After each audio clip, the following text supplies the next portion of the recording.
Always on Christmas night, there was music. An uncle played the piano, a cousin sang Cherry Ripe, and an auntie sang Drake's Drum. And it was very warm in the little house. One Christmas was so much like another. In those years round the Seatown corner now, and out of all sound except the distant speaking of the voices I sometimes hear a moment before sleep, that I can never remember whether it snowed for 6 days and 6 nights when I was 12, or whether it snowed for 12 days and 12 nights when I was 6. You can never remember nothing, Will. Jim, so it's you. Talking to yourself again, is it? That's about it. Don't change, do you? Always were a bit funny. I was talking about Christmas, like it was in the old days. Oh, aye. Plenty of snow about then, all right? Oh, I should say. Damn, but we had some fun. You and me, and Jack and Dan, remember? Well, how could I forget? Oh, that's a good one. You got a memory like a sieve. Oh, no, I haven't. Oh, yes, you have. Hey, I remember a lot of things. Like what? Cats. What? Cats. The Christmas Eve cats in your garden. Oh, good heavens. Sleek and long as jaguars and horrible whiskered. Well, look. Spitting and snarling. Do you see what I see? Slinking and sidling over the white There we are, both of us, just as we used to be. Jim! Shh! Scare them away! What if they don't come? Of course they'll come. Patient, cold and callous. Our hands wrapped in socks, we waited to snowball the cats.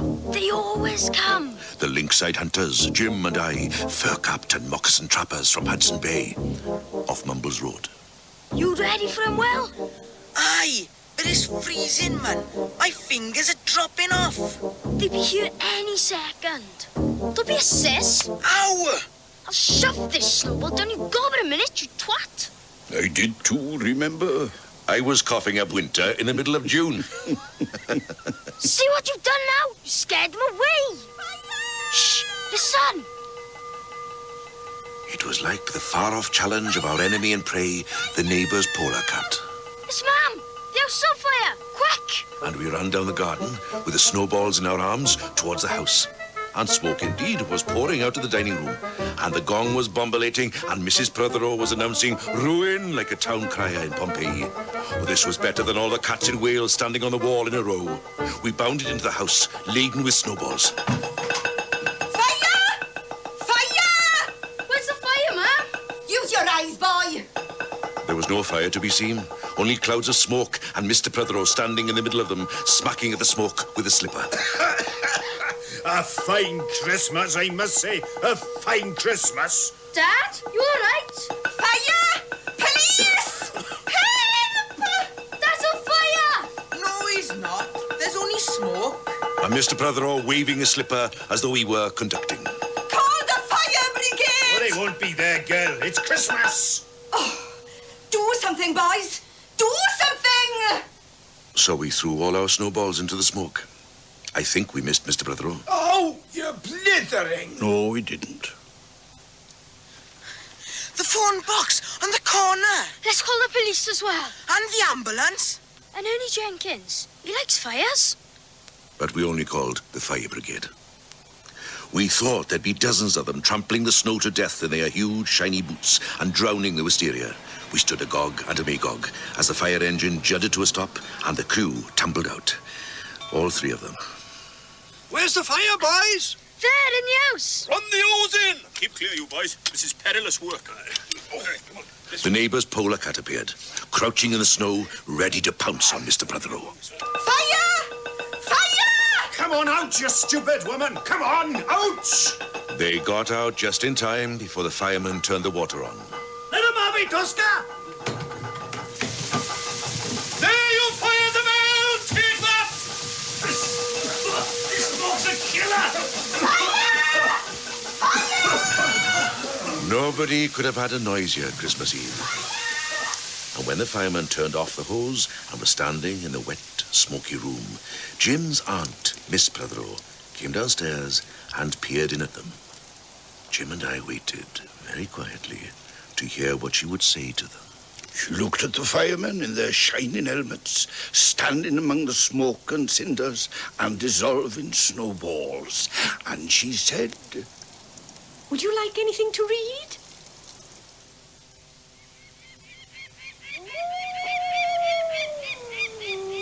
There were wolves in Wales then, and birds the colour of red flannel petticoats would whisk past the harp-shaped hills, and we used to chase with the jawbones of deacons, the English and the bears. Don't be daft, man. We never did any of that. Oh, yes, we did. You've forgotten. You're the one who forgets. No, I remember how the snow was shaken from the whitewash buckets down the sky and came shawling out of the ground and swam and drifted out of the arms and hands and bodies of the trees and how it grew overnight on the roofs of the houses. Like a pure and grandfather moss. You see, you remember too. And then there were the postmen, just ordinary postmen, fond of walking and dogs. And Christmas and snow. Got anything for us, Mr. Postman? Got any of them gobstoppers? You know, the ones that change colour when you suck. Got any boxing gloves? Marbles? Train sets? Bubble gum? I'll give you something in a minute. What's that then? Black eye if you don't clear off. With sprinkling eyes and wind-cherried noses, on spread, frozen feet, they crunched up to the doors and mittened on them manfully. And in the little drifted porches, the postman huffed and puffed, making ghosts with their breath. Jogging from foot to foot. Like small boys wanting to go out. Good morning, postman. Compliments of the season to you. Oh, same to you, sir. Thank you. Lousy tanner. Can you spare it?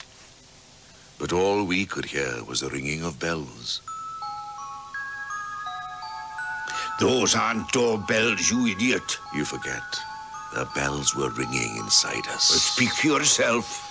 And it seemed that all the churches boomed for joy under my window, and the weathercocks crew for Christmas on our fence. And then there were the presents. Useful presents, engulfing mufflers of the old coach days, and mittens made for giant sloths, zebra scarves of a substance like silky gum that could be tug-of-war down to the galoshes. Blinding tam o' shanters like patchwork tea cozies, and bunny-suited busbies and balaclavas for victims of head-shrinking tribes.